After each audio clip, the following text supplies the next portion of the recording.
Welcome back to another technical deep dive here in the debug zone.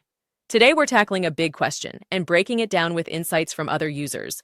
Hopefully this clears up some misconceptions and helps you get the answer you need. So buckle up, stay a little curious, and let's jump right in.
And that's a wrap.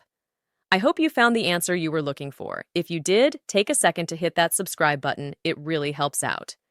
And let me know in the comments which solution worked best for you. See you next time in the debug zone.